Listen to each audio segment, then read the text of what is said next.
Hello guys, and welcome back to the latest episode of whatever it is that we're called now. I am Icecube and Zorbz. Zorbz is right here. We are here to talk about more gaming goodness. What are we going to talk about today, Zorbz? Sword Art Online. Oh, Fatal Bullets. there you go, yep, glare free. Yeah. Glare free my ass. We've given this a go, and we just thought we'd review something a little different. You know, I mean, everyone's trying to review the latest AAA title. And we could probably safely say that this is not a AAA title. What do you reckon? No, it's probably a solid A. That's very nice. It's very nice. It's very generous. Not in terms of how good it is, just in terms of the quality and the amount of effort they put in. That's true. That's true. We thought we'd give it a little review, and I think it's one of those games that a lot of people would be curious about because everyone's seen limitless footage of the usual crap that gets shed out by the major publishers. This one's a little bit more niche, so anyone looking for a niche review, they've come to the right place. So, Sword Art Online, based on a very popular, or at least once popular, anime series. Never seen it. That I have actually never seen myself either, but I do know the premise. And at least I think I do. Well, I do too. And it's about little anime character dudes, young teenagers, I imagine. They go into video game worlds. And they go and MMO. Yes. Well, I don't know if it's the same world or a different world. Or they change the game each time. I think they change the game each time. Well, it's supposed to be virtual reality, like. Well, this one is. But I was just saying the anime and franchise as a general. They go in and they basically fight the video game characters and then come out like, I don't know, with holding the mushroom in one hand and rescuing the princess. I don't know. It depends on the game. But this one's the latest iteration, and look, the reason why I'm bothering to review this one, Zorbz, is because, personally, this is the first one of these games that I actually kind of like the look of. Interesting. Just rub your chin if you're going to do that. I don't like the look, but nothing really grabbed me about it. Yeah, well, I don't know. I mean, I've seen the other ones, and they kind of look okay. I thought, well, maybe I'll give it a go. I never did. It just didn't quite capture my attention. But this one, this one's got like cool guns and like lightsabers and monsters and like purpley orange skies in the atmosphere and stuff like that. It's dark. But the colours turn me off a bit. It's a bit grim. I like grim, but Since when are you afraid of grim? No, I like grim, but I don't like. There's a lot of browns. I don't like the brown. There's not much brown. There's a deserty environment. Orange. I'm not a fan of orange. Sunset lit orange. Not a fan of orange. It's like magnificent, vibrant emerald orange. I don't know. Anyway, so yeah, look, it just to me it looks like the first one where I go, you know what, I'm gonna give this one a go. And did you like the whole concept about being in this virtual reality simulation where it's all about guns this time and shooting and... Look, it's the premise that they kind of stuck with and the premise that they've gone with, and you can't really change the whole, teenagers going into a video game thing. I would much rather it's just like, this is their world and this is what they're living in and this is what they're stuck with. But I did actually, look, I kind of liked that they're using guns here. That they're shooting stuff. I don't actually know what they did before, to be honest. It was swords, real swords. The last one I played, it was more hack and slash type. Yeah, I remember chopping at dudes in the demo I played. So yeah, this one maybe it's the sci-fi element about it because they've also got like little lightsabers that they bring into battle here, which is pretty cool. It is very sci-fi looking. Yeah, maybe that's what it is, but that's weird because I like fantasy stuff too, like good old-fashioned swords and stuff. So. That shouldn't be a selling point for me, but just in terms of the visual aesthetic, it kind of is. And obviously, it's it's still got that anime art style, and it's got a character creator, which I thought was pretty cool, and they had some decent options. Yeah, I would agree. Yeah, like you get what is that? Cool hairstyles. Yeah, well, a number of hairstyles, number of eye changes, little tattoos, body shape, height. It's pretty detailed. It's pretty impressive. Man or a woman. Voice changes. Yeah. It's all in Japanese though. Yeah, There's no English voices. Yes, the voices in Japanese. They're getting a bit lazy with their translating. But I feel like it's one of those cases where if they have to do it in English, they just wouldn't bother to bring it out at all. Yeah, they just figure, I can't be bothered getting voice actors in, and it really more expenses, It really is a 2-second job. Like, do you know what I mean? Really, no, because it's really such a long game. It really is because they they have to type up the translation anyway for the subtitles, right? So that works done. But you have to pay so many different people. Not really. You're basically pay a few people. They come in for a day. They do some voice acting. That will cost you maybe like $1,000, $2,000, maybe something like that per person. Yeah. That's money they don't need to waste. Nah, there's like they're coming thousands of is invested in the whole game as a whole anyway. You know, I mean, anyway, so it's not a big deal anyway. It makes no difference to me. There's really. a lot of reading. Yeah, so obviously there's pros and cons of this game. I mean, if you can't read, then it's not for you. If you can't read, you're screwed. But then you say that about a lot of foreign games. Yeah, but obviously this game is in similar. You got to go in with proper expectations. Yeah. Don't go in expecting dialogue heavy. Well, all I'm saying is don't go in expecting production values of Call of Duty or or that's probably a bad example, like The Witcher. Yeah. Don't go in expecting that kind of thing because and you wouldn't, because you pick up the game, it's one of these Japanese anime games. There's only so much investment they put into these, so you know what level playing field you're walking into. But that said, I still think from what I've played, it's shaping up to be one of the better ones in that field of JRPGs. Visually, it's pretty good. I mean, it's very clear, crisp. I mean, we are playing on the Pro. I don't know how much that enhanced. I didn't really look it up. It's sort of like you don't even notice these things once you got the Pro. You just sort of put the disc in and... Yeah, but also, in a game like that, how much difference is a Pro going to do? It might up the res a bit, but it ran smooth. The graphics were pretty good. Cell shaded characters. The environments are pretty varied. It looks pretty good. It's not bad. That's right. Yeah, and obviously, the texture detail is not like anything you'd seen in what they could call a AAA title, but it's not going for a realistic. It's not going for that. That's the thing. They're not going for that sort of thing. And what they're going for actually looks kind of good. The gameplay is a bit disjointed. I felt like it's good that it's all. You can run around. They've got a lot of you can do dashes and dodges, grapple, jumping, and they'll say jump when they jump. They go jump, and you shoot enemies. It's the shooting mechanics feels a bit like The Division. There's a bit of a bullet sponge thing going on there, but that's the RPG element. Yeah. So obviously they got hit points. You drain the hit points. So it's not like a real life where Zorbz shoots me and I die. Yeah, it's no one hit headshots and death. It's shoot them 100 times. Well, they call it bullet sponge effect or something. So, but if you're into RPGs, that's kind of cool. You can see the hit points coming off and there's different enemy types and stuff that you can. It's quick pace too. Yeah, and it's not. It's kind of like it is a JRPG. It's an RPG for people who kind of like a bit of a fast-paced influence to that RPG. So we'll just simply put an action RPG. Yeah. Basically I felt like the gameplay was good in terms of what it allowed you to do. Execution a little bit sloppy because the frame rate seemed a little bit off at times. When I was jumping, it just didn't feel very smooth. The jump is very stiff. It felt very like it was skipping frames or something like that.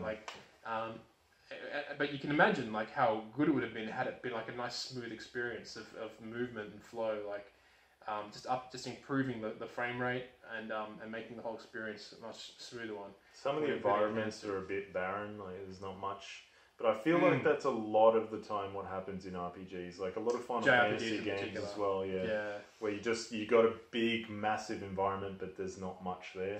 Yeah, exactly. It's a bit of a common problem, and look, some of the areas are a little bit sterile because of it, but I think because of what I was saying before about some of the aesthetics design-wise, in terms of these nice colourful skies and stuff like that, I think it kind of offsets a lot of that. It kind of brings back into the game, which I don't think the other ones previously had. They just they felt really static, just like castle greys and green trees. I was in a forest when I was playing that demo, and it was pretty drab, average looking. This one does look a little bit more polished than the last one. Yeah, and it's all part of that. It's all part of that aesthetic, and that's a big reason why I'm kind of a bit more excited about this one in particular over the previous ones, because it just added that little bit of point of difference, which I don't think the other ones had. Of course, if you're into that, what Sword Art Online is about, then maybe you'd like those original ones a bit better, because that's, I think, more in line with the the current anime series that's out there. But yeah, it's just a little bit different aesthetically anyway. So yeah, you've got tons of gameplay, different guns to unlock, and your RPG mechanics. And all that sort of you stuff. can switch guns. Like, I thought that was kind of cool. Like you bring a hand out, and like you spin it and disappears, and then a new gun will come in place, and it's got a nice little thing. Quick changes between your weapons, yeah, and there's all sorts of different functions, and also you get a slave character as well. So you can choose male or female, and you customize the look. But then you do the same thing again when you're allowed to, your slave comes into the picture. And then, so you can make them look and, well, not behave, but basically you choose the appearance of them as well. So that's kind of cool. And they come out and protect you and help you, I believe. Yeah. And I was going to say, well, most of the Japanese RPGs you expect a turn-based, so it's nice to have something that's more action-orientated. Yeah, and like they do have a selection of games that are more action-orientated as well. I still just think, like, I mean, on the grand scheme of things, when you put every game in the world together, it's not going to be up there, but purely because we've just advanced so far ahead of this now, technologically speaking, that it makes the games like this redundant. But if you're comparing this to other JRPGs, whether it's action or turn-based, I think it's doing a pretty good job anyway. Yeah, it's sitting in the mid cards. It's also still got that problem which a lot of Japanese games have, where there's way too much dialogue. Yeah, way too much talking. Way too much. And it slows the pace down the game too much. Especially at the start, it's like we just want to get into the game, and it's just holding you back by just talking and talking and talking. Yeah, and the only I kind of understand it. It's like they're trying to get you really absorbed in this world, and they're trying to but the thing is, they over-explain things, but not just that, they also just go off on tangents, which you don't need. It's not necessary. They've got to just kind of get to the point, get your message out, get the emotions out, get to your objective in terms of conversation, and then move along. Because you got to consider pacing, and a lot of Japanese games just do not consider pacing when they're doing this stuff. Because you got to think as well, like, if someone comes into this and they don't enjoy the story, they're not going to stick around to finally get to the gameplay. So you need to have that balance of, okay, some people might like the story, don't care so much for the gameplay. Some people might love the gameplay, don't care so much for the story. So you need to have that balance that you can bring both people in. Because if you're only given to the story aspect of it, those people who don't care for the story are just going to lose interest very quick. Yeah, and the truth of the matter is that, look, I mean, some stories can be kind of quirky and quaint, and conversation can be quite, a bit of fun, playfulness, but really it's just kind of, at the end of the day, a bit of waffle. Yeah. and they're all guilty of it. They're all guilty of it. Yeah, and that's my problem with these games that claim to be like 100 hours, 80 hours. Yeah. It's because they waffle on. There's so much loading. There's so much talking. It's just like, it doesn't need to be that long. Yeah. Like Pokemon does that as well. Like Well, they really do. One advantage though is they don't do that old trope of getting the 2D drawn characters. Oh, I hate that. Flip one on one side. They'll do it on the screen here. So one talks here, then the other one slides in, talks there. Bit of text at the bottom, and then one person goes, the other one shuffles on. You know what I mean? Fire Emblem still does that. Yeah, they still do. But actually, Fire Emblem's pretty good. But it's a great game, but I hate the fact that it still has that. It's like, come on, I'd rather a cutscene or even the actual characters just talking to each other. And look, which this does at least. And there's a million other games that have come to the West that all do that. But that's about 5% of the games that they've done in Japan, where every game just does that. There's so many games that just have not been released here that's sitting on the shelves in Japan, and they all do that. They're just a little too Japanese for the Western world. Maybe I don't know why they didn't bring it out here. But everything, music, sound effects, they were all good. Yeah, well, obviously we've got the Japanese vocals, so I mean that doesn't bother me so much. But you can change the voice as well. So yeah, you can change the voice of the character. Yeah, I mean, to be honest with you, I'll just be honest. I wasn't really that focused on the music that was coming out, but at least it felt. I do remember it was quite original. It wasn't like something I'd heard before. Like they weren't recycling sound effects as you were scrolling through the menu. They weren't recycling music tracks. I found it, from what I recall, it was basically a little bit kind of quite subdued, but at the same time, it suited the atmosphere. It's nothing that's going to be like mind blowing. It's nothing catchy. It's nothing mind blowing. It's nothing atmospheric. it just kind of sits there doing its thing. And it's also only in moments. It's not like all the way through. But again, that's again a very typical thing of Japanese RPGs, pretty much. Yeah, just it ramps up when the action kicks in, and then kind of like gets a bit quirky when the conversation's going on. So yeah. So for our old awesomeness category, how would you how would you put this in there? Like well look, so the awesomeness category is just like we put this category in our reviews just to recap because some games tick all the right boxes, graphics, sounds, multiplayer, all that sort of jazz, and but they're still crap. They're still a crap game, right? And other ones are the other way around. Like they just don't tick anything. They do everything. They execute poorly, but it's still really kick-ass. Like they might have great gameplay, and that's what hooks you, even though the visuals suck and the sound is exactly non-existent. Right. And look, you know what? And I've conceded defeat. There's a lot of things about this game which keep it subdued because of the type of game that it is.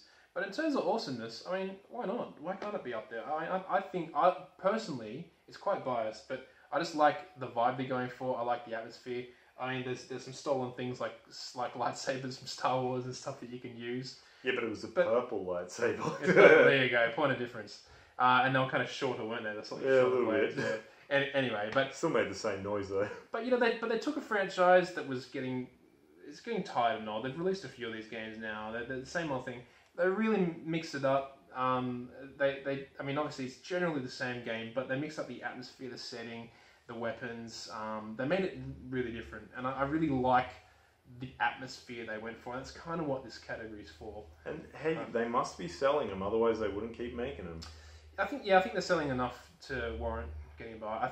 Maybe the franchise name sells a lot of it itself, like Naruto games as well, like and Pokemons and stuff. It doesn't matter how crap they are; they're going to be bought. So, and to a lesser extent, this series as well. But for me, like I've gone out and bought it. We had a review copy, but I still bought it because I like to. Yeah, he's stupid. I got a review copy. He's like, no, I'm buying it physical. I'm like, all right. I know I'm weird like that. There's certain titles I will actually reward by using my own money to buy because I like to own the retail copy. But that said, so far so good. I actually want to delve into this game more. I haven't finished it, I admit, because it's a very long game, but I've played a big chunk of it. Yeah, we did get the review code a day before which is the it's a bit hard. The wonderful standard that we get with the video game media today. They've got full control and our hands are tied.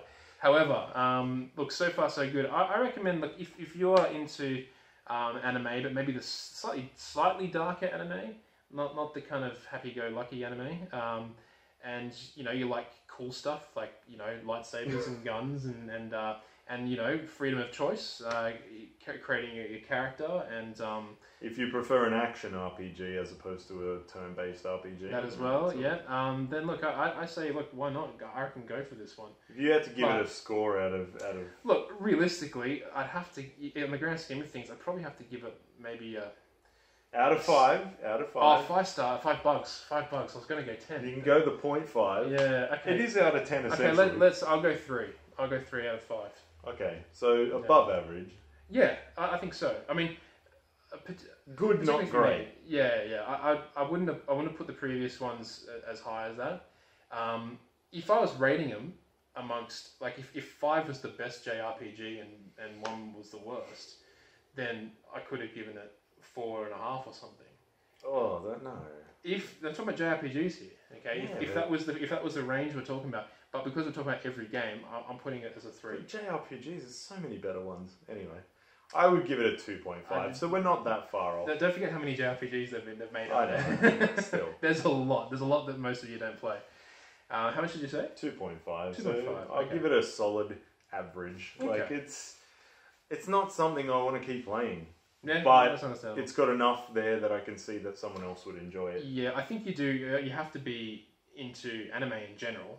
Yep. And ideally, this particular anime. Yeah, it would definitely help if you actually enjoyed and knew the characters. But at the same time, of all these Sword Art games, if you looked at Sword Art before and didn't quite like it, look at this one because it's different enough. It's different enough. Put some footage in here, and that's what happened to me. I don't like Sword Art. I don't really like it. I kind of think. I mean, I know I've heard a lot about it. I sometimes read anime and I play a lot of JRPGs. Didn't quite want to get into it earlier. I mean, he stumbled upon it because he thought it was hentai, but you know. Yeah. You just made this video R-rated. Anyway, look, on that bombshell, that's it from us. Zorbz. I threw you off. Yeah, I'm off. I've been sprung. So stay tuned for all the Icecube, upcoming Zorbz. stuff we've got. I'm Zorbz, he's Icecube. He can't talk anymore. Gamebug.com.au, that's a website that, you know... Check out our YouTube page, our Facebook page. Comment, you know. Don't just sit there and be silent and, you know... So, thank you for everyone who has commented, by the way. Yeah, we reply. Yeah, sometimes we just cop a load of criticism. That's cool. I don't, but he does. Yeah, true. I do get most of the hate because I'm the most annoying of the two of us, I think. I'm the nastiest of the two. I'm the nice guy. Good cop, bad And then cop. I get hate after that. Yeah, just hate him. Say something don't. nasty about him. Alright, that's it, guys. We'll be back for more video goodness or podcast if you just want to listen to us. Yeah, you don't have to watch it. We will see you next time. Bye. Bye.